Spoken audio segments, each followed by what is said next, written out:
আজকে fruit pound কেকের একটা ক্লাস নিয়েছি অনলাইনে, আর ক্লাস নেওয়া অনলাইনের কেকটাই শেয়ার করতে আসলাম যে কেকের ফাইনাল লুকটা কেমন হয়েছে। আলহামদুলিল্লাহ কেকটা অনেক অনেক মজার হয়েছে আর অনেক অনেক সফট।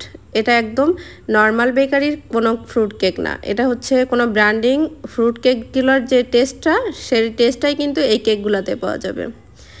আর এত সুন্দরভাবে বুঝিয়েছি ক্লাসের মধ্যে যে আপনারা ভুল করতেই পারবেন না, কারণ এত সুন্দরভাবে আমার মনে হয় না কেউ বোঝাবে। সকল টিপস সহকারে আমি বুঝিয়েছি, দেখিয়েছি, পরিমাণগুলো সঠিক পরিমাণ অনুযায়ী কিভাবে করতে হবে সব কিছুই ক্লাসের মধ্যে শেয়ার করেছি। আর ক্লাসটা আজীবন সেভ আছে, তাই আপনাদের আর কোনো চিন্তা নেই। যখন মনে করবেন যে কেক বানাইতে প্রবলেম হচ্ছে তখনই কিন্তু ক্লাসটা দেখে নিতে পারবেন। আর আমি তো আছি আপনাদের রিপ্লাই করার জন্য, যখন কোশ্চেন করবেন ইনশাল্লাহ উত্তর দেওয়ার চেষ্টা করব। আর কেকটা এত এত মজার তার বলার বাইরে, আর এত সুন্দর ফ্লেভারটা কিন্তু যে বক্সে রাখবেন সেই বক্সটাই ফ্লেভার হয়ে যাবে, একদম একটা মিষ্টি একটা ফ্লেভার। এটা কোনো ভ্যানিলা ফ্লেভার না, কারণ বেকারির যে নামি দামি বেকারি তারা কখনোই ভ্যানিলা ফ্লেভার ইউজ করে না। কি উপাদান দিলে কেকটা এত ময়েস্ট থাকবে, উপরটা কিন্তু একটু শুষ্ক শুষ্ক ভাব থাকবে না, একদম ময়েস্ট থাকবে। সব কিছু কিন্তু আমি ক্লাসের মধ্যে দেখিয়ে দিয়েছি।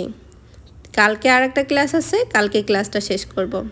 আর আমার স্টুডেন্টরা আশা করছি অনেক ভালোভাবে কেক বানাতে পারবে এখন থেকে।